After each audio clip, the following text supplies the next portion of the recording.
Hello बच्चों, मेरा नाम है मोहित और आपका स्वागत है हमारे यूट्यूब चैनल हिस्ट्री चैंपियन में। तो जैसा कि आप जानते हो, आपका जो पेपर होने वाला है सामान्य हिंदी संप्रेषण का, जो बीए सेकंड सेमेस्टर का जो जर्नल हिंदी का जो पेपर होगा, उससे संबंधित मैं आपके सामने कंप्लीट वीडियो लेके आया हूँ, जिसमें अपन कंप्लीट रिवीजन करने वाले हैं आपके सामने। जिसका यूनिट फर्स्ट है, उसके सामने आपके जितने भी जो पर्सन होंगे, यूनिट सेकंड के, यूनिट थर्ड के कंप्लीट रिवीजन अपन करने वाले हैं। तो चलो शुरू करते हैं अपन वीडियो को। इससे पहले आपके सामने ये वाली जो मैं आपको पढ़ा रहा हूँ, ये जो पीडीएफ है, ये टेलीग्राम चैनल पे मिलेगी आपको। टेलीग्राम चैनल का लिंक डिस्क्रिप्शन में दे रहा हूँ, जाकर जरूर से पढ़ लेना वहां से। चलो शुरू करते हैं। पहला प्रश्न आपके सामने, नाना देशमुख के ग्रामोत्थान निबंध के माध्यम से ग्रामीण विकास के कौन कौन से आदर्श प्रस्तुत किए गए। तो नानाजी देशमुख ने एक ग्राम उत्थान के नाम से एक निबंध लिखा, जिसमें से गांव के विकास के लिए कौन कौन सी चीजें होनी चाहिए उसके बारे में उन्होंने विस्तार से बताया। तो उसके बारे में अपन विस्तार से पढ़ेंगे कि भाई एक आदर्श ग्राम कौन सा होता है। ऐसा ग्राम जहाँ पर सभी लोग खुश हों, स्वास्थ्य सुविधाएं आपके सामने प्राप्त मिले, शिक्षा की सुविधाएं प्राप्त मिले, आपके सामने पेयजल है वो प्राप्त मिले, जितनी एक आम जन के लिए सुविधाएं होती हैं, वहां पे जितनी जनता रहती है वो खुशहाल रहे और सारी की सारी सुविधाएं पर्याप्त मात्रा में मिल सके, उसको आदर्श ग्राम के नाम से जाना जाता है।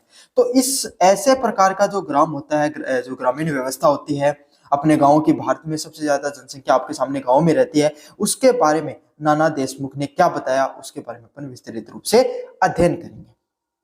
अपन शुरू करें वीडियो को, इससे पहले आपको क्या करना है, चैनल को जरूर से सब्सक्राइब कर देना है। आप में से 90% ऐसे बच्चे हैं जो चैनल को सब्सक्राइब नहीं करते, बस वीडियो देखकर चले जाते हो। तो आप सभी से रिक्वेस्ट है, चैनल को सब्सक्राइब कर दो। और अन्य वीडियो आपके सामने प्लेलिस्ट का लिंक दे रहा हूँ डिस्क्रिप्शन में, वहां पर मिल जाएंगे। अगर आपको और रिवीजन करना है और पढ़ाई करनी है तो वहां से जाकर जरूर से पढ़ लें। अब शुरू करें आपके सामने। नाना देशमुख का ग्रामोत्थान निबंध केवल ग्रामीण समस्याओं का चित्रण नहीं करता है। नानाजी देशमुख के द्वारा आपके सामने ग्राम उत्थान जो निबंध लिखा गया, ये सिर्फ ग्रामीण समस्याओं के बारे में बात नहीं करता है, बल्कि किस चीज की बात करता है कि एक दूरदर्शी व व्यवहारिक ग्रामीण विकास मॉडल की बात करता है। मतलब इसका उद्देश्य सिर्फ यही नहीं है कि आपको ये बताया जाए कि एक गांव है, उसके अंदर कौन कौन सी समस्याएं देखने को मिलती हैं, बल्कि एक विस्तृत रूपरेखा है जहां पे एक गांव में अगर इन सब चीजों को सही से लागू कर दिया जाए तो उसका आपके सामने किस प्रकार से गांव है वो एक खुद आत्मनिर्भर हो जाएगा, खुद का विकास है वो खुद से कर पाएगा। तो ये क्या एक प्रकार की दूरदर्शी और व्यवहारिक ग्रामीण मॉडल देने का काम करती है कि गांव में अगर ये सब चीजें लागू कर दी जाएं तो गांव है उसका विकास बहुत ज्यादा तेजी से हो जाएगा। इस निबंध के माध्यम से नानाजी ने ऐसे आदर्शों को प्रस्तुत किया है, रेखांकित किया है, जो आत्मनिर्भर हैं, स्वावलंबी हैं और नैतिक ग्राम समाज की स्थापना के लिए अनिवार्य है। ये आपके सामने जो निबंध है, इसके माध्यम से जो नानाजी हैं उन्होंने इस प्रकार के जो आदर्श हैं, इस प्रकार के नियमों के बारे में बताया है, जो एक गांव है उसको कैसा बनाएंगे, आत्मनिर्भर, जिसको सरकार पर, जिसको दूसरी ग्राम पंचायतों पर, उन सब चीजों पर निर्भर नहीं होना पड़ेगा। वो खुद से आपके सामने आत्मनिर्भर होंगे, स्वावलंबी होंगे। स्वावलंबी क्या होता है आपके सामने, जो जो व्यक्ति या जो संस्था खुद से अपने कार्यों को, अपने जो जितने भी कार्य होते हैं उसके खर्चे हो गए, उन सब चीजों को निकाल सके, उसको स्वावलंबी के नाम से जाना जाता है। साथ के साथ नैतिक ग्रामीण समाज की स्थापना की भी बात की, और क्या बताया कि नैतिक क्या होता है, ऐसा गांव जहां पर सभी चीजें अच्छी हो, नियम और कायदों से चले, कानूनी रूप से, राजनीतिक व सामाजिक रूप से एकदम हर चीज वो सटीकता से चले। समझ में आ गया आपके सामने। अगला पॉइंट है इसका आपके सामने, जो अब किस प्रकार से उन्होंने कौन कौन से बिंदु बताए जिससे एक आत्मनिर्भर व स्वावलंबी जो ग्राम है उसका विकास होता है। नानाजी का केंद्रीय ग्रामीण आदर्श ग्रामों का आत्मनिर्भर बनाना था। नानाजी का क्या उद्देश्य था कि वो केंद्रीय आपके सामने ग्रामीण व्यवस्था है उसको वो बनाना चाहते थे। वे मानते थे गांवों को अपनी मूलभूत आवश्यकताएं, भोजन, वस्त्र, आवास, शिक्षा, स्वास्थ्य के लिए बाहरी चीजों पर आत्मनिर्भर नहीं रहना चाहिए। नानाजी का क्या मानना था, नानाजी देशमुख का, कि गांव को खुद से आपके सामने आत्मनिर्भर होना चाहिए। उनके लिए कोई भी गांव होता है, उसके लिए कोई भी ग्रामीण व्यवस्था या कोई भी संस्था है ना, खास करके ग्रामीण व्यवस्था, आप अपनी ग्राम पंचायत को देखिए, उसमें लोगों की क्या क्या जरूरतें हैं। सबसे पहले जरूरत है भोजन।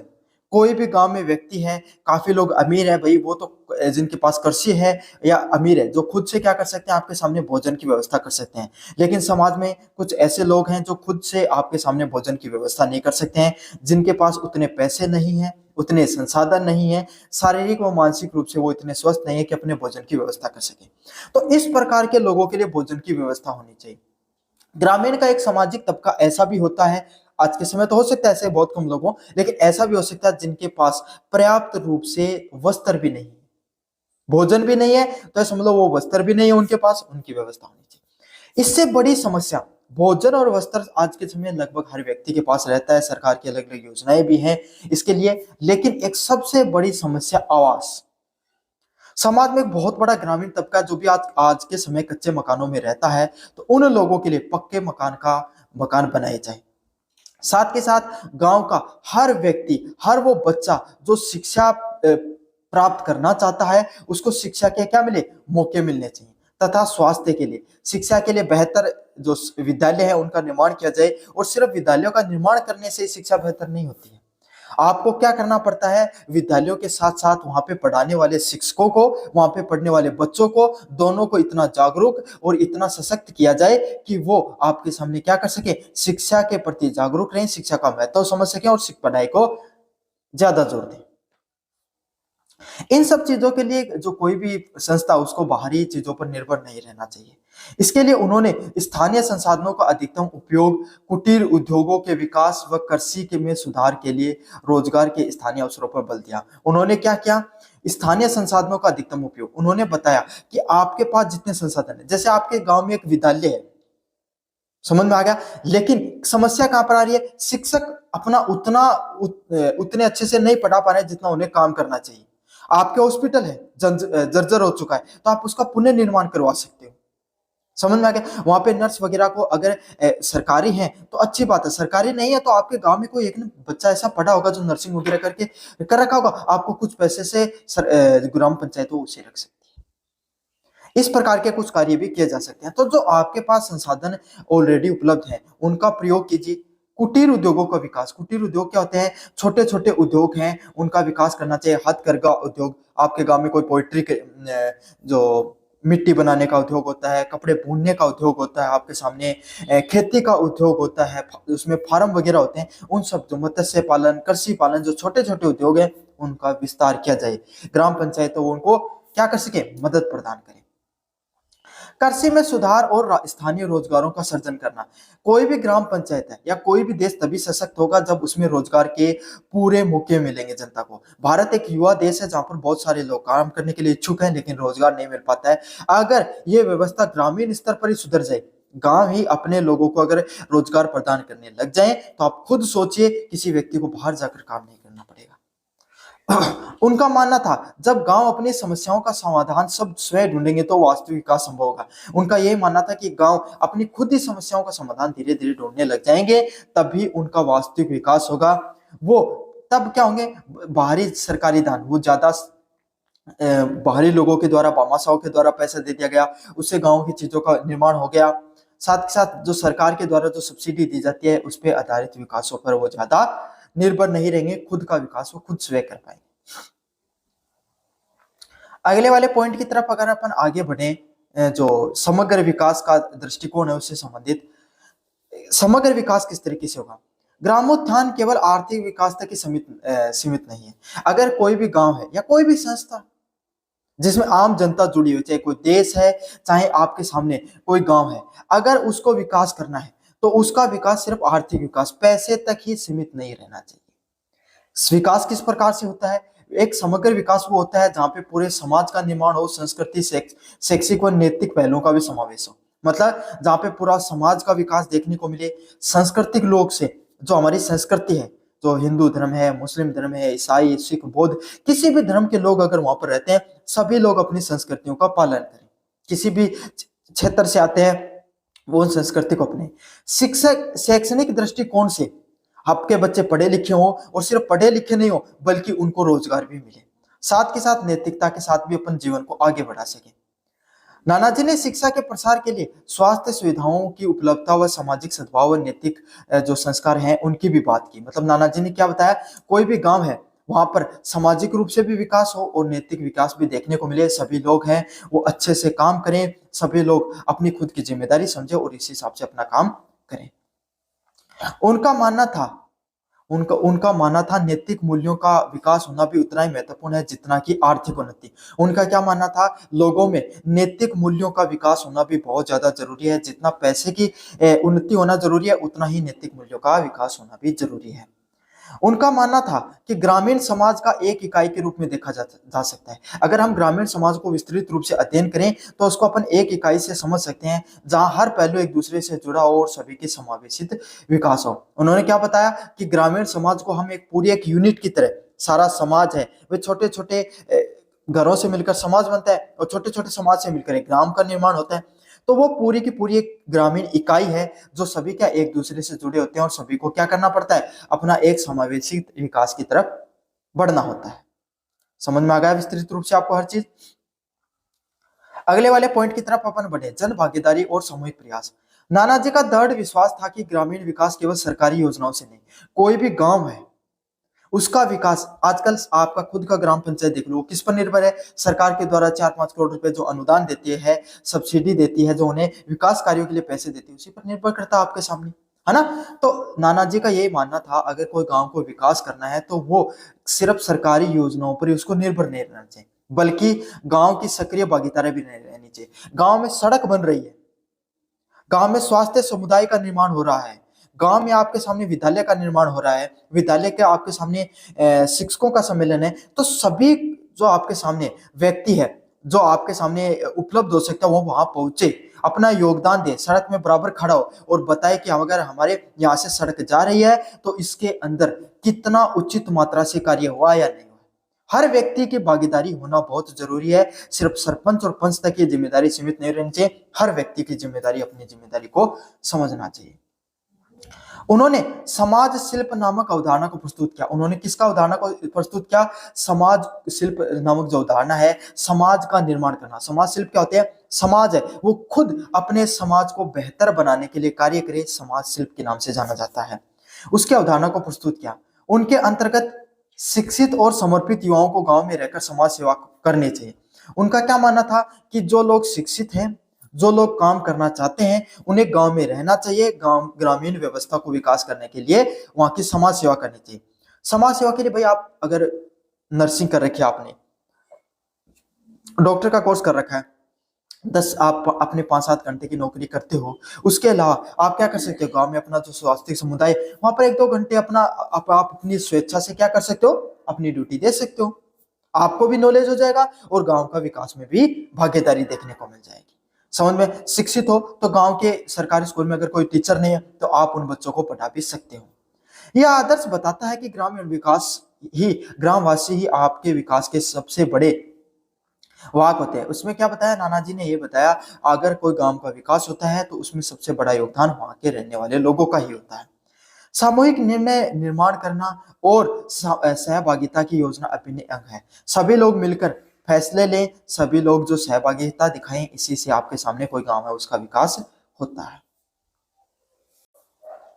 अगले वाला पॉइंट है प्रौद्योगिकी का आपके सामने विवेकपूर्ण उपयोग करना। नानाजी आधुनिक तकनीक के विरोधी नहीं थे। जो आपके सामने नाना भाई जो देशमुख है, वो जो आज के समय की जो नई टेक्नोलॉजी है उसके विरोधी नहीं थे, बल्कि वे उनका ग्रामीण विकास करने में बल देते थे। उनका ये मानना था कि भाई नई टेक्नोलॉजी है वो बनी डेवलपमेंट और विकास के लिए है, तो आप भी उसका डेवलपमेंट के लिए उपयोग करो। उनका दृष्टिकोण था कि ऐसी तकनीक को अपनाया जाए जो स्थानीय परिस्थितियों के अनुकूल हो। उनका यही मानना था कि इस प्रकार की आपके सामने टेक्नोलॉजी को अपनाया जाए जो आपके सामने जो स्थानीय परिस्थितियों के अनुकूल हो।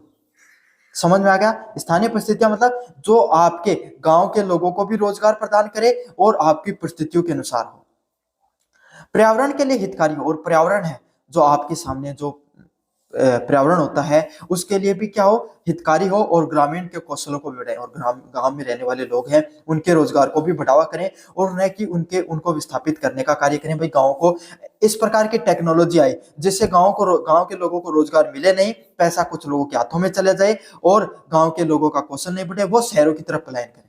इस प्रकार की टेक्नोलॉजी नहीं आनी चाहिए। टेक्नोलॉजी इस प्रकार की आनी चाहिए जिससे हर लोगों का विकास हो सके। उन्होंने कृषि की नई विधियां, ऊर्जा के वैकल्पिक स्रोतों व संसार साधनों के उपयोग की वकालत की। उन्होंने क्या बताया, जो कृषि में नई नई विधियां, नई नई टेक्नोलॉजी को अपनाया जाए, नई बीज प्रणाली, नई खाद्य प्रणाली, आपके सामने जो उर्वरक प्रणाली हो गई, नई सिंचाई प्रणाली को लागू किया जाए, जिससे आपके सामने क्या हो, विकास देखने को मिले। ऊर्जा के वैकल्पिक स्रोत, आपके समय जरूरी नहीं कि आप सरकार के द्वारा जो ऊर्जा दी जा रही है उस पर निर्भर करो। सौर ऊर्जा, पवन ऊर्जा, गोबर गैस जैसी ऊर्जा के जो और विकल्प हैं उसकी तरफ भी ध्यान देना चाहिए। उन्होंने संचार के उपयोग की वकालत की ताकि गांव में आधुनिक संचार भी बढ़ सके, और उन्होंने गांव में आधुनिक संचार को बढ़ाने पर भी बहुत ज्यादा जोर दिया। अगले वाला पॉइंट है संस्कार और संस्कृति का संरक्षण। वह केवल भौतिक विकास का ही जोर नहीं देते थे। उनका क्या था भाई, उनका जोर सिर्फ भौतिक विकास पर ही नहीं था, बल्कि वे मानते थे ग्रामीण जीवन में सादगी, सामुदायिकता और आपके सामने नैतिकता होनी बहुत जरूरी है। वो क्या करते थे, आपके सामने जो नानाजी देशमुख है, वो सिर्फ गांव का भौतिक विकास है उस पर ही जोर नहीं देते थे, बल्कि गांव का जीवन सादगीपूर्ण होना चाहिए, सामुदायिक विकास वाला होना चाहिए। यही उनकी वास्तविक शक्ति है।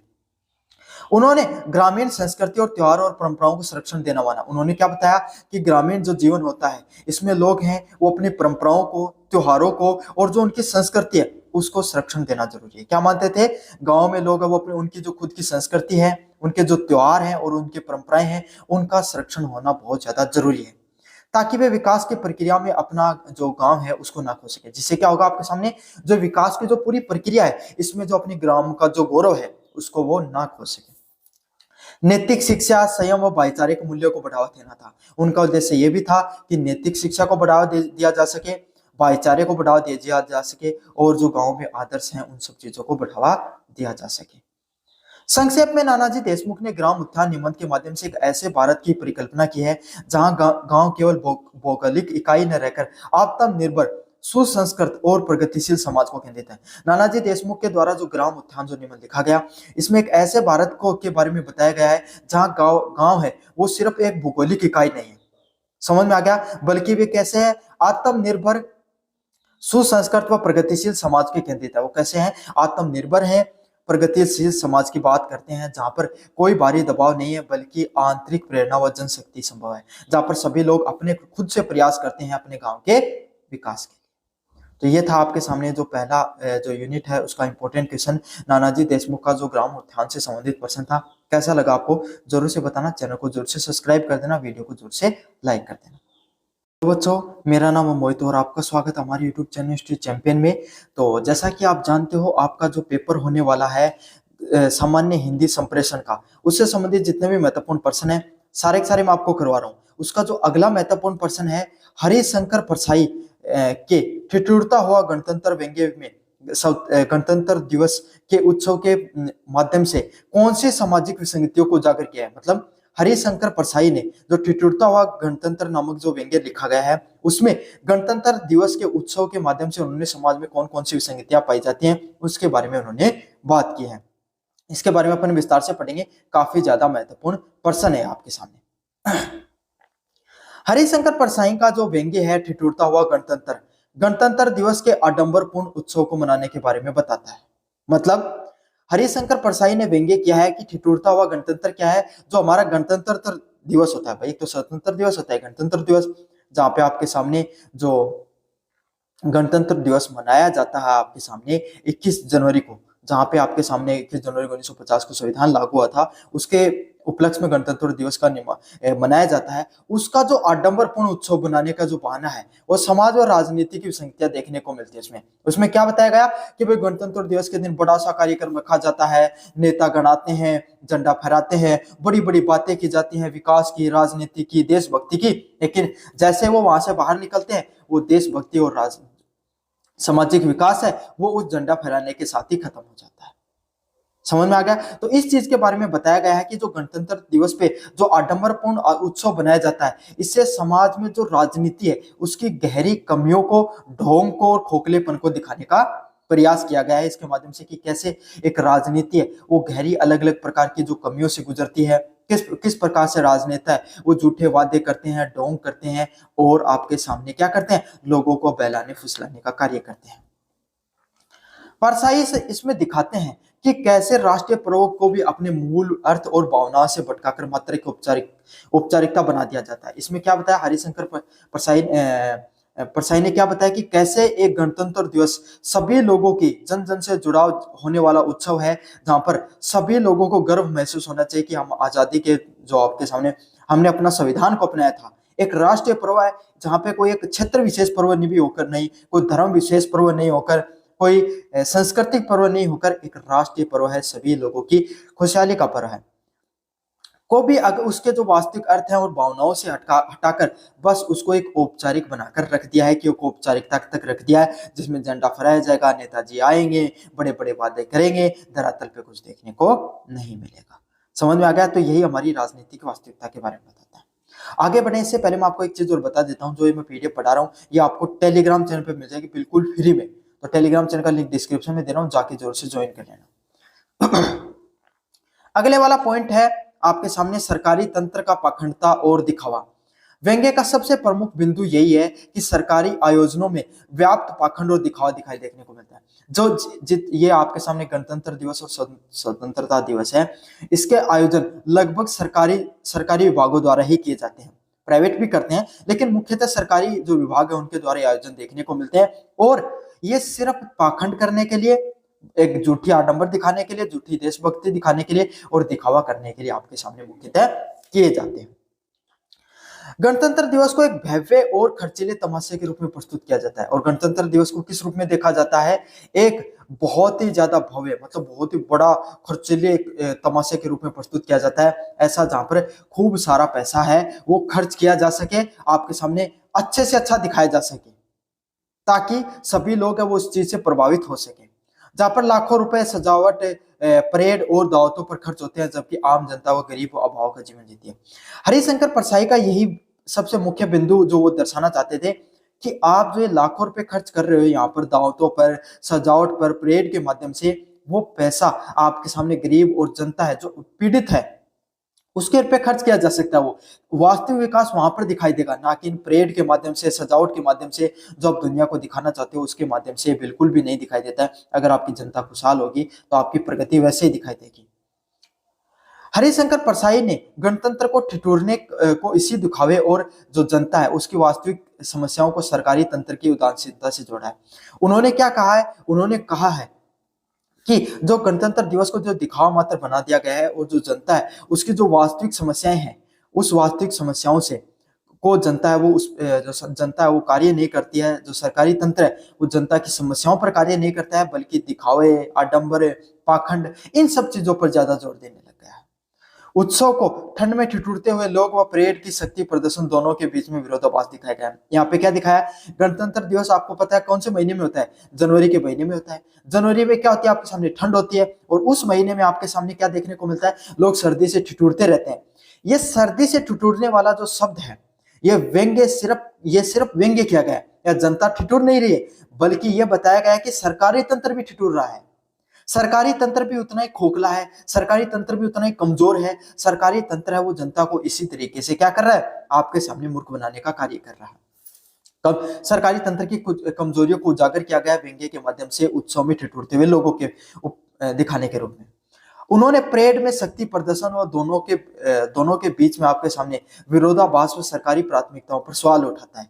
क्या दिखाया जाता है? कि एक तरफ जनता ठिठुर रही है, जनता ठिठुर रही है मतलब वो आपके सामने जो समाज की जो मूलभूत सुविधाएं हैं उससे भी वंचित है, और वहीं पर आपके सामने जो आपके सामने सरकारी तंत्र है वो परेड वगैरह का आयोजन करवा रहा है। तो यही दोनों के बीच में आपके सामने विरोधाभास दिखाने का प्रयास किया गया है, और दोनों के बीच में जो सरकारी प्राथमिकता उस पर सवाल उठाता है। 2 नंबर प्रश्न की बात करें, नेतृत्व का नैतिक पतन और भ्रष्टाचार।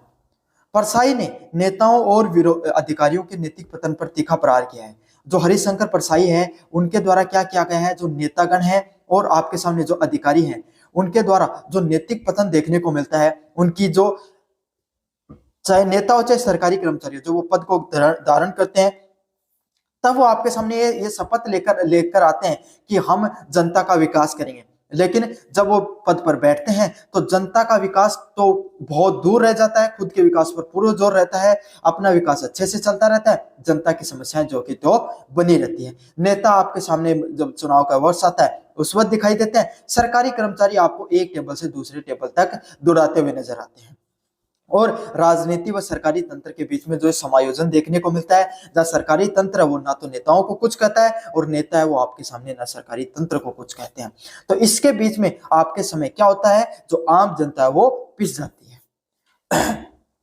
वे दिखाते हैं कि गणतंत्र दिवस के भाषणों में समानता, न्याय व विकास की बड़ी बड़ी बातें की जाती हैं। तो उन्होंने यही बताया, तो गणतंत्र दिवस जब आता है तब बड़े बड़े भाषण आपके सामने दिए जाते हैं, जहाँ पर समानता की बात की जाती है, न्याय व विकास की बड़ी बड़ी बातें की जाती हैं, जहाँ पे जनता को एकदम मोटिवेट किया जाता है कि आपको हमारे द्वारा विकास दिया जाएगा, हमारे द्वारा न्याय मिलेगा आपको और विकास है वो भी मिलेगा। उन सब चीजों की बड़ी बड़ी बातें की जाती हैं, लेकिन वास्तविकता में ये आदर्श केवल कागजों तक दिखाई देते हैं। लेकिन आप गहराई से इन सब चीजों को समझते हो तब आपको पता चलता है कि ये विकास है, ये जो बड़ी बड़ी विकास की बातें की जा रही हैं, ये केवल कागजों तक ही सीमित है। कागजी विकास भारत में ज्यादा देखने को मिलता है, ना कि वास्तविक विकास। नेताओं का आचरण, उनका भ्रष्टाचार व सत्ता का दुरुपयोग है, वो गणतंत्र की मूल सिद्धांतों को खोखला करता है। नेताओं का जो व्यवहार है जनता के प्रति, जो जिस तरीके से वो विकास का पैसा आ रहा है उसको जो जनता हित का जो पैसा है उसको सार्वजनिक खुद के हित के लिए, निजी हित के लिए उपयोग करते हैं और खूब भ्रष्टाचार करने का कार्य करते हैं। आपके सामने सड़क बननी थी 50 करोड़ की, बन रही है 50 लाख रुपए तक की, है ना। और सत्ता दुरुपयोग है, गणतंत्र के जो मूल सिद्धांत को खोखला कर रहे हैं। मतलब जिन नेताओं को आपके सामने देश के विकास के लिए, जो जनता के विकास के लिए आते हैं, वो खुद के विकास पर जोर देते हैं और जो लोकतंत्र है उसका महत्व खत्म कर देते हैं। वे जनता के प्रति जवाबदेह होने के बजाय निजी स्वार्थों की पूर्ति में लगे रहते हैं, जिससे क्या होता है, वो जनता का विकास में कोई मतलब नहीं है उनको, वो जनता के प्रति ना कोई जवाबदेह है, बल्कि उनका पूर्ण ध्यान किस चीज पे, अपने खुद के निजी स्वार्थों को पूर्ण करने पर उनका पूरा का पूरा ध्यान है। समझ में आ गया आपको अच्छे से। तीसरे वाला पॉइंट है इसमें आपके सामने, आम आदमी की उपेक्षा व त्रासदी। व्यंग्य में आम आदमी की दयनीय स्थिति पर विशेष ध्यान दिया गया है। जो आपके सामने जो व्यंग्य किया गया है इसमें जो आम आदमी है उसकी स्थिति कितनी कमजोर है, कितनी दयनीय स्थिति है, इस पर पूरा जोर ध्यान दिया गया है। इसमें बताया गया कि इन सब व्यवस्थाओं में पिसता कौन है, आम आदमी है, वो पूर्ण रूप से पिस जाता है। गणतंत्र दिवस के भव्य समारोह में आम जनता का जीवन अभावों व मुश्किलों से घिरा रहता है। जनता है वो अपने टैक्स का पैसा है वो सरकार को देती है, सरकार अपने प्रचार प्रसार में गणतंत्र दिवस सरकारी आयोजनों पर अपने खूब पैसा उड़ा देते हैं, और वही जो जनता है जिससे टैक्स लिया जाता है वो आम जीवन की जो मूलभूत सुविधाएं उससे भी वंचित रहती हैं। शिक्षा, स्वास्थ्य, आपके सामने जो सही सड़कें हो गई, परिवहन हो गया, इन सब चीजों की जो आम जो जनता की जो सुविधाएं हैं वो भी उन तक मूलभूत सुविधाएं भी नहीं पहुंच पाती हैं। और सरकार है, नेतागण है, सरकारी तंत्र है, वो इस पैसे को आपके समय जो खर्चीले आयोजन है उन पर खर्च करते हुए दिखाई देता है। वे कड़ाके की ठंड में ठिठुरते हुए लोगों की परेड ठिठुरती हुई परेड देखने को मजबूर है। और उन्होंने क्या कहा है, वे लोग हैं जो आपके सामने जो लोग हैं वो आपके सामने ठिठुरती हुई परेड देखने को मजबूर हो जाते हैं। वे कड़ाके की ठंड में ठिठुरते हुए परेड देखने को मजबूर है, मतलब वो मजबूर है, जनता वो मजबूर है, जो शासन है जो आपके सामने वो अपना वहां पर उनका जो कड़ाके की ठंड में जो परेड जो आयोजन की जा रही है उसको देखने के लिए वे मजबूर है। शासक वर्ग गर्म कमरों में बैठकर उत्सव का आनंद लेते। अच्छा देखो, दोनों में अंतर विरोधाभास कहां पर है। जो जनता के सेवा के लिए आए थे वो तो गर्म कमरों में बैठकर उस परेड का आनंद ले रहे हैं, और जिस जनता है जिसने उनको चुना है, जिनको वो शक्ति दी है, वो बेचारी कहां पर बैठकर आपके सामने ठंडे कमरों में ठंड में बैठकर आपके सामने ठिठुरने का कार्य कर रही है। और यही विभाजन दिखाई देता है यहाँ पर। गणतंत्र का विशेष लाभ विशेष लोगों तक ही पहुंच पा रहा है। जो स्वतंत्रता है और गणतंत्र है ये आपके सामने ये क्या दिखा रहा है, ये जो प्रणाली है, लोकतांत्रिक प्रणाली है, इसमें इसका जो लाभ है वो कुछ लोगों तक ही सीमित दिखाई दे रहा है। जबकि बहुसंख्यक जनता आज भी अपने अधिकारों व बुनियादी सुविधाओं के लिए संघर्ष कर रही है। और क्या दिखाया जा रहा है, जो बहुत बड़ी जनता का वर्ग है, मतलब बहुसंख्यक जो जनता है वो आज भी अपने अधिकारों के लिए और अपनी बुनियादी सुविधाएं हैं, जो अपनी जो सुविधाएं हैं, जो स्वास्थ्य हो गया, शिक्षा हो गई, इन जैसी सुविधाओं के लिए संघर्ष करती हुई आज भी नजर आ रही है। उनको आज भी उतना जो ना तो उनके पास उतने अधिकार हैं, ना उनके पास बुनियादी सुविधाएं दिखाई देती हैं। इन सब चीजों के लिए वो संघर्ष करते हुए नजर आते हैं। समझ में आ गया आपके सामने अच्छे से। आदर्श और जो आदर्श और यथार्थ का द्वंद। परसाई इस व्यंग्य के माध्यम से महान आदर्श, स्वतंत्रता, समानता व न्याय के संवैधानिक मूल्यों पर प्रश्न चिन्ह लगाते हैं। वो क्या करते हैं आपके सामने, जो हरिशंकर परसाई है वो व्यंग्य करते हैं और उसके माध्यम से जो महान आदर्श जो दिखाई देते हैं, जो हमारे जो लोकतंत्र की जो रूपरेखा दिखी गई जिसमें स्वतंत्रता, समानता व न्याय की, वे आपके सामने ये जो संवैधानिक मूल्य है इस पर प्रश्न चिन्ह लगाने का कार्य करते हैं। जिस पर भारत का गणतंत्र खड़ा है और जिन ये जो आपके सामने ये जो आदर्श है, सभी लोगों को समानता मिले, सभी लोग चाहे आर्थिक समानता हो, चाहे सामाजिक हो, चाहे राजनीतिक हो, सभी प्रकार की समानता सबको मिले। स्वतंत्रता हो, आपके सामने हर व्यक्ति है वो अपने फैसले लेने के लिए स्वतंत्र हो, न्याय मिले। तो ये तीनों की तीनों चीजें आज के समय अगर समाज में आप विस्तृत रूप से समझते हो तो कहीं ना कहीं जनता है वो इन सब चीजों को, जो गणतंत्र की जिनकी आधारशिला थी, वही तीनों के तीनों पिलर कमजोर नजर आते हैं। ना तो जनता के सामने आज के समय स्वतंत्रता है, जनता अगर सरकार के खिलाफ आवाज उठा दी जाती है तो उनको विद्रोही, देशद्रोही, खालिस्तानी बोल दिया जाता है। समानता, गरीबी और अमीरी के बीच में खाई दिन ब दिन बढ़ती चली जा रही है और न्याय सिर्फ वो न्यायालयों के दरबारों के चक्कर लगाने तक और तारीखों तक ही सीमित है। न्याय वास्तविकता में कहीं नहीं दिखाई देता है। ये सिर्फ दिखावे के आदर्श बातें हैं और किताबों तक और भाषणों तक का विषय बन गई है। अगर हम बहुत गहराई से समझें तो ये सब जो आदर्श बातें हैं ये सिर्फ किताबों तक और भाषणों तक ही बनकर रह गई हैं। जबकि यथार्थ में समाज व असमानता, शोषण व सांप्रदायिकता और भ्रष्टाचार अपनी जमे जड़े हैं। अगर विस्तार से समझे तो समाज में असमानता दिखाई देती है। समाज में क्या दिखाई देती है, हर व्यक्ति है, गरीब और अमीर के बीच में एक बहुत बड़ी खाई दिखाई देती है। लोगों का शोषण होता है और सांप्रदायिक और भ्रष्टाचार अपनी जड़ें बिछाए हुए हैं। जिसमें क्या दिखाई दिया है, जनता है उसका शोषण होता हुआ दिखाई देता है, सांप्रदायिक लोग हैं और जो भ्रष्टाचार है, मतलब सांप्रदायिक मतलब आपके सामने दो धर्म है, दो जाति हैं, उनके बीच में जो विरोधाभास होता है उसका फायदा उठाते हैं लोग, नेतागण है, और अपनी जो विकास करते हैं। और भ्रष्टाचार है सरकारी तंत्र में वो बहुत व्यापक स्तर पर फैला हुआ है। गणतंत्र दिवस का उत्सव इन सब आदर्शों की कड़वी जमीनी हकीकत और उनके बीच में गहरे फासले को उजागर करता है। जो ये सब आपके सामने स्वतंत्रता, समानता व न्याय की जो बातें की जाती हैं और जो वास्तविकता है उसके बीच में कितना गहरा अंतर है, जमीनी स्तर पर कितना अंतर है, उसके बीच में आपके सामने जो फासला है उसको उजागर करने का कार्य करता है। अगले वाला पॉइंट है आपके सामने राष्ट्रीयता के नाम पर आडंबर।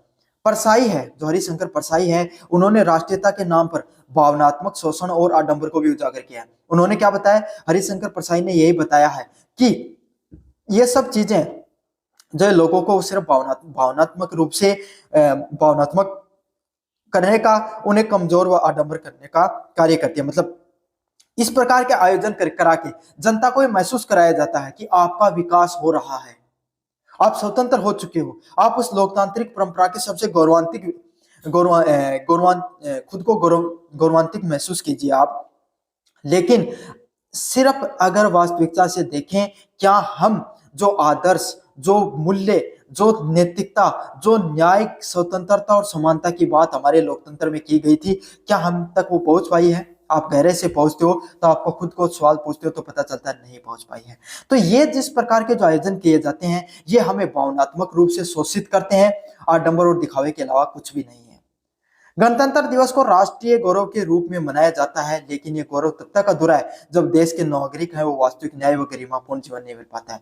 और ये देश का विकास तब तक नहीं हो पाएगा जब तक लोगों को सच्चा विकास व ग्रामीण जीवन है वो नहीं मिल पाएगा। मतलब इसके माध्यम से जो आपके सामने जो व्यंग्य है इसके माध्यम से ये बताया गया है कि असली विकास तब तक नहीं है जब तक लोगों को गरिमापूर्ण जीवन, जो उनको वास्तविक न्याय है, वो नहीं मिल पाता है। लेखक ये व्यंग्य करते हैं कि राष्ट्रीयता की भावना केवल एक दिन के उत्सव तक सीमित नहीं है। वो क्या कहते हैं कि राष्ट्रीयता, जो आप लोगों की स्वतंत्रता की बात करते हैं, सिर्फ एक दिन का उत्सव थोड़ी है आपके सामने, जिसने आपको दिखावे आडंबर का रूप बनाकर रख दिया है। जबकि दैनिक जीवन में राष्ट्रीय एकता व सामाजिक दायित्व की अपेक्षा की जाती है। क्या बताया गया है, जो दैनिक जीवन है वहां पर तो लोगों के जीवन में कोई मतलब ही नहीं है, लोगों की राष्ट्रीय एकता का कोई मतलब ही नहीं है, और राष्ट्रीय दायित्व है उसका कोई भी उपेक्षा की जाती है और लोगों को दिखावा कर दिया जाता है कि आपका विकास हो रहा है, विकास हो रहे हैं, बल्कि जमीनी हकीकत पे विकास की कहीं नहीं दिखाई देता है। संक्षेप में बात करें, ठिठुरता और गणतंत्र केवल गणतंत्र दिवस का उत्सव ही नहीं है। अगर हम वास्तविकता की बात करें, जो ठिठुरता हुआ गणतंत्र जो आपको शब्द का प्रयोग किया गया है, ये गणतंत्र दिवस का सिर्फ उत्सव ही नहीं है बल्कि भारतीय समाज व शासन प्रणाली की गहरी पैठ बना चुका है। यहाँ पर क्या दिखाई देती है, भारतीय समाज व शासन प्रणाली है, इसके बीच में एक गहरी पैठ बना चुका है। उन सब विसंगतियों का एक और कड़वा और यथार्थवादी चित्रण है जो स्वस्थ व जीवित गणतंत्र की आत्मा को कमजोर करे। यहाँ पर क्या भाई, ये इस उत्सव को उन्होंने क्या बताया, पूर्ण रूप से निरर्थक, स्वार्थपूर्ण, राजनेता अपने लाभ के लिए, सरकारी तंत्र अपने लाभ के लिए जनता को मूर्ख बनाते हैं, भावनात्मक रूप से उनको ये महसूस कराने का प्रयास करते हैं कि उनका विकास हो रहा है, उनको जीवन में वो आगे बढ़ रहे हैं।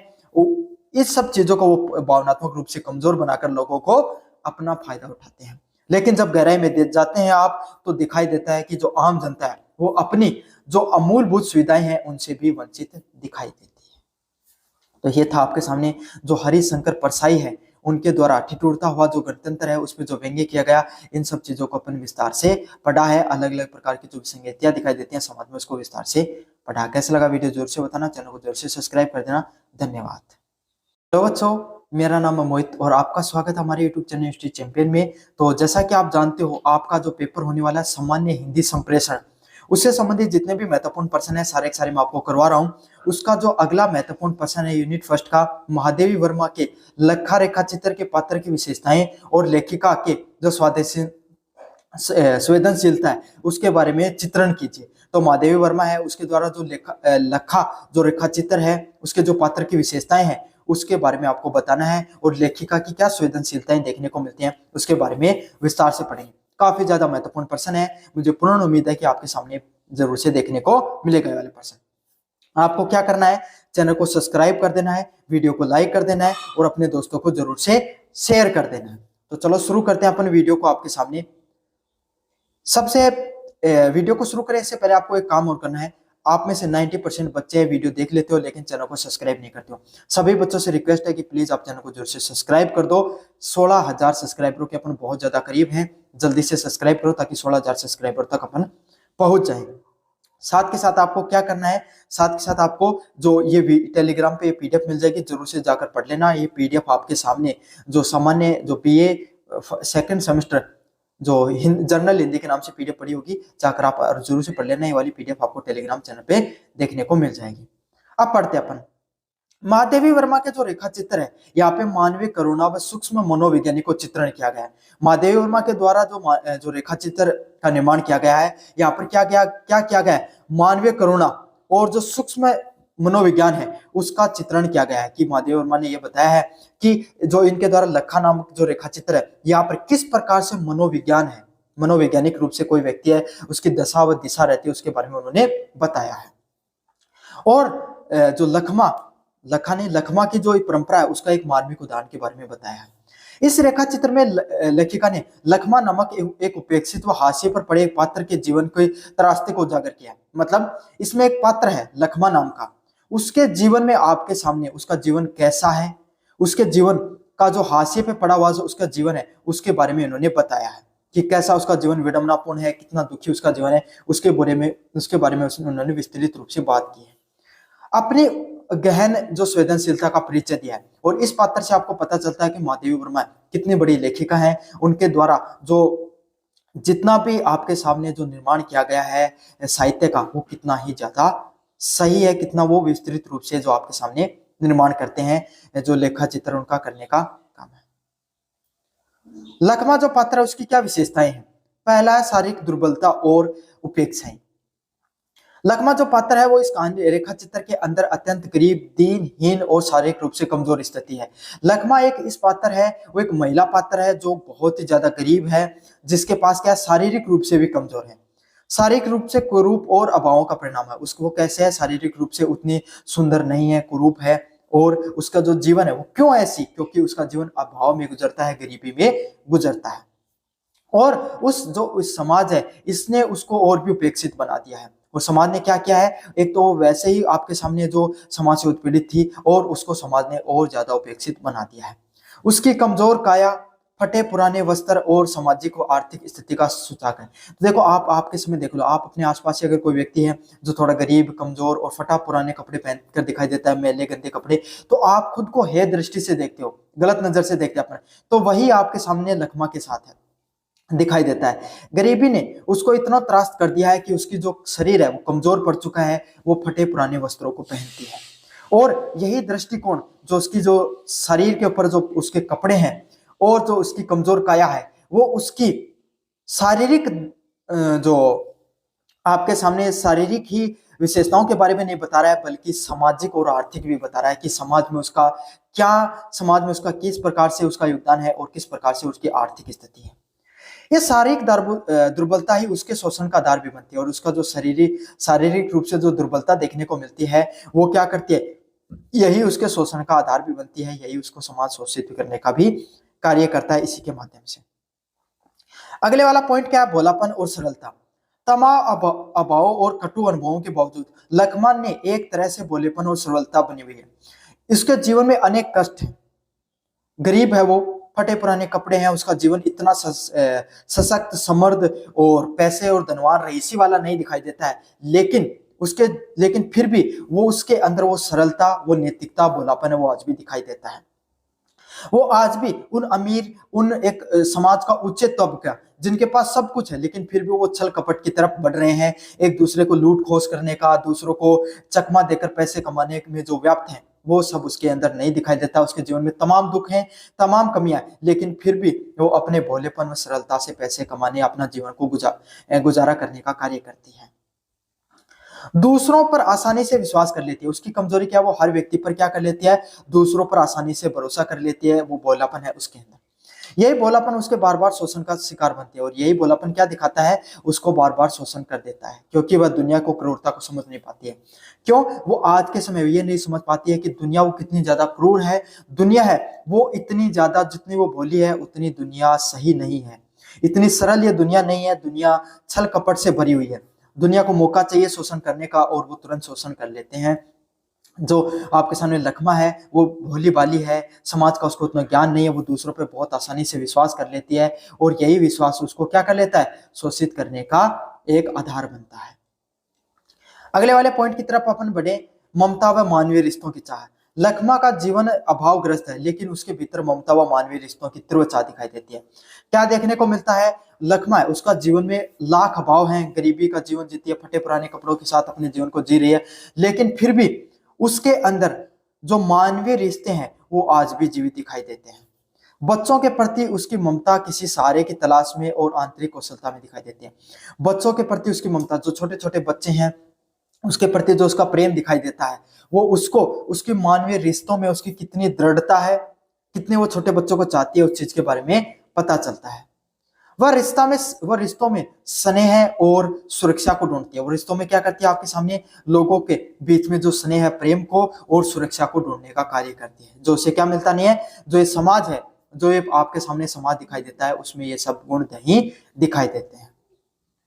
उनका यह गुण मानवीय गरिमा और प्रेम की जो नारसिंगता है उसको आवश्यकता को दर्शाता है, और यही जो गुण दिखाई देते हैं, यही उसके जो प्रेम की जो नरसिंगता है उसके आवश्यकताओं के बीच में दिखाई देते हैं, ये सारी की सारी चीजें। विस्तार से अपन आगे की तरफ बढ़े, नियतिवाद व निष्क्रियता की स्वीकार्यता। लखमा ने अपने दुखद जीवन को नियति मान लिया। मतलब भाई कोई आदमी बहुत ज्यादा गरीब होता ना, वो यही समझ लेता है कि भाई ये तो मेरी किस्मत में ये लिखा था, गरीबी लिखी, तो मुझे गरीबीपूर्ण का जीवन जीना है। तो लखमा का जो जीवन है वो बहुत ज्यादा दुखद है, और उसने उसको अपने जीवन में किस्मत को मान लिया है, और उसका जो निष्क्रिय भाव है, वो जीवन में कुछ नहीं कर पा रही है, उसको स्वीकार कर लेती है।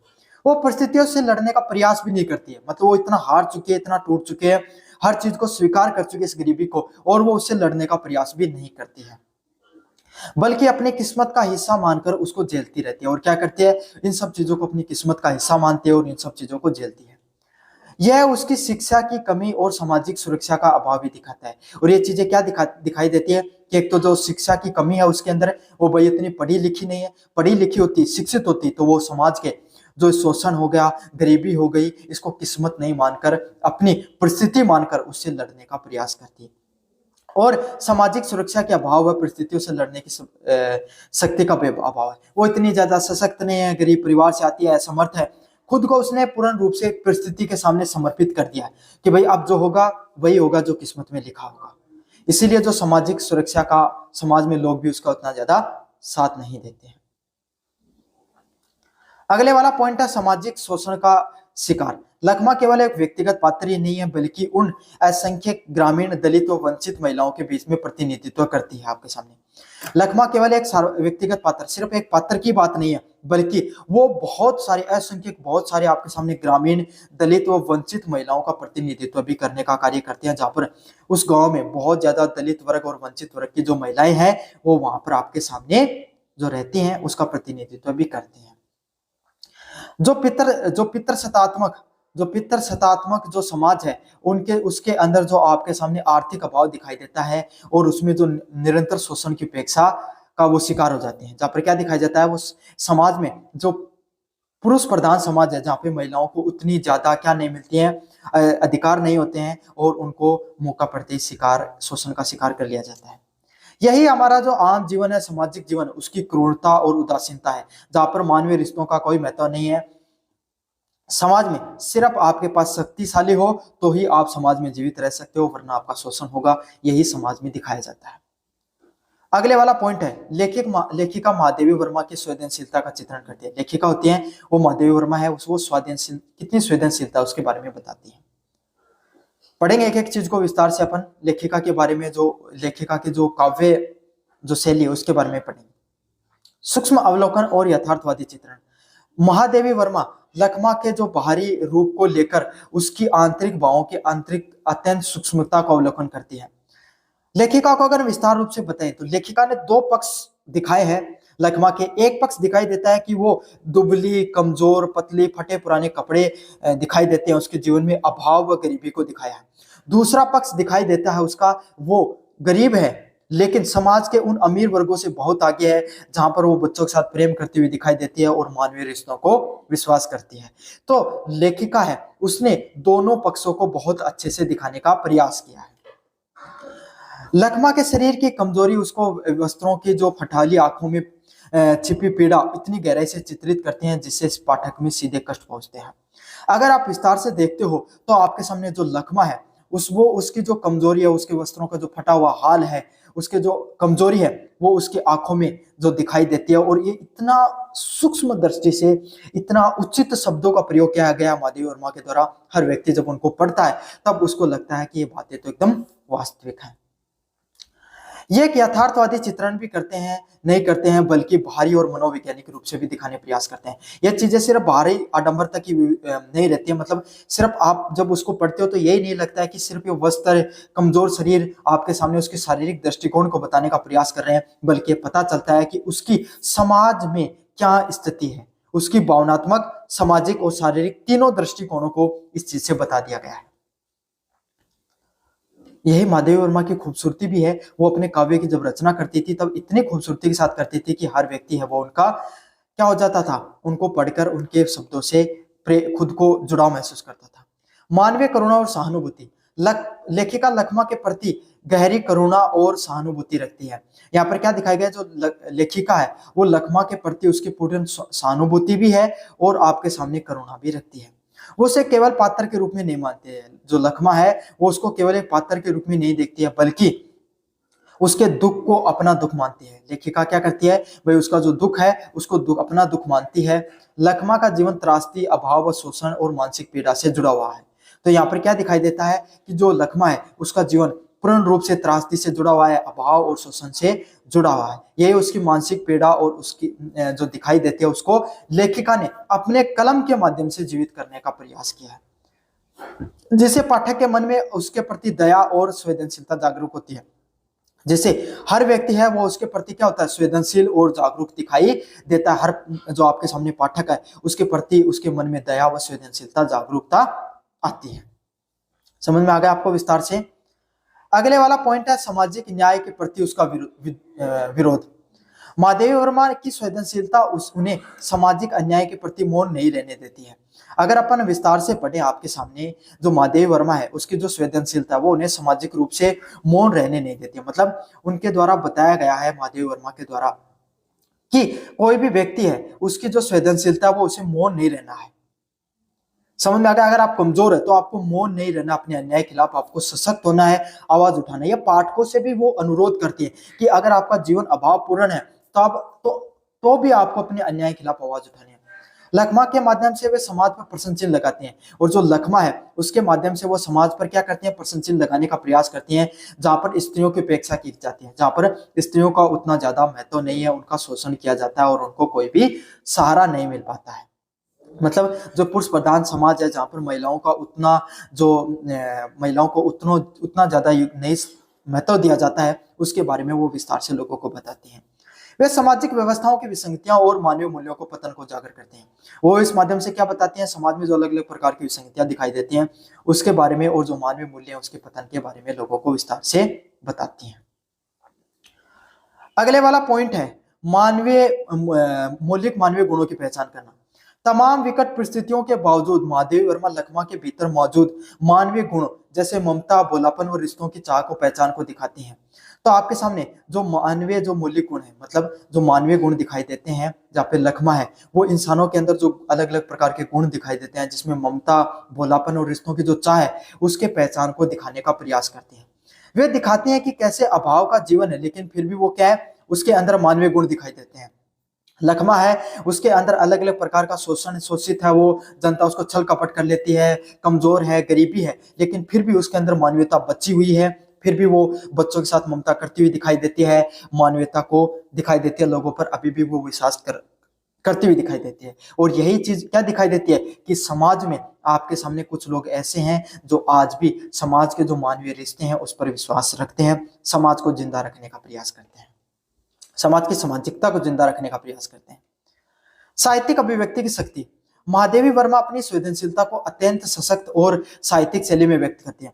महादेवी वर्मा की बात करें, उनके द्वारा जो जितना भी साहित्य रखा गया वो बहुत ही ज्यादा संवेदनशील है और अत्यंत सशक्त भी दिखाई देता है। उनकी भाषा चित्रात्मक है, भावपूर्ण और मर्म स्पर्शी है। मतलब उनके द्वारा जो भाषा का प्रयोग किया गया वो चित्रात्मक है, जहाँ पे चित्रों के माध्यम से, मतलब अगर आप पढ़ते हो ना तो शब्द आपके दिमाग में चित्र उत्पन्न होते हैं उनके, वो चित्र आपके दिमाग में घूमते रहते हैं। कैसे एक लखमा गरीबी हो सकती है, आप अपने आसपास की कोई व्यक्ति, एक महिला को जानते हो जो इस प्रकार की परिस्थितियों से गुजर रही है, तो आपको वो चित्र है वो याद आते हैं। समझ में आ गया। जो लखमा की पीड़ा को हृदय तक पहुंचाने का प्रयास करती है, ये क्या दिखाती है, जो लखमा है उसकी पीड़ा है लोगों की हृदय तक पहुंच पाती है और तभी वो सफल हो पाती है। वे शब्दों के माध्यम से लखमा को एक ऐसे संसार का निर्माण करती है जहां लखमा का दुख सार्वभौमिक बन जाता है, जहां पर क्या दिखाएगा, शब्दों के माध्यम से उन्होंने ये बताया गया कि एक ऐसा संसार है जहां पर मानवीय मूल्यों का कोई महत्व नहीं है, जहां पर लोगों को उत्पीड़ित किया जाता है, और यही दुख क्या है, सार्वभौमिक बनाता है, उसका कोई भी अपना व सगा नहीं है। कुल मिलाकर लखमा है वो महादेवी वर्मा की कला का एक सबसे उत्कृष्ट उदाहरण है। तो महादेवी वर्मा की कलात्मक अगर अलग अलग प्रकार के जो जितना साहित्य रचना की, कितना विस्तृत साहित्य की रचना कर सकती है महादेवी वर्मा, वो आपके लखमा के पात्र से पता चलता है। जहां एक साधारण पात्र के माध्यम से गहन मानवीय संवेदनशीलताएं व सामाजिक विसंगतियों को लेखिका अपार व करुणा के संगम दिखाई देता है, जहाँ पे समाज में अलग अलग प्रकार की जो विसंगतियां हैं उसके माध्यम से लेखिका है उसको पता चलता है। तो ये आपके सामने जो आपका जो बहुत ज्यादा इंपॉर्टेंट पर्सन था महादेवी वर्मा का लखमा रेखा चित्र के माध्यम से मैंने विस्तृत रूप से बता दिया है। आपको कैसा लगा वीडियो जरूर से बताना, चैनल को जरूर से सब्सक्राइब कर देना और अपने दोस्तों को जरूर से शेयर कर देना। पीडीएफ टेलीग्राम चैनल पे पड़ी हुई जरूर से डाउनलोड कर लेके पढ़ना। धन्यवाद।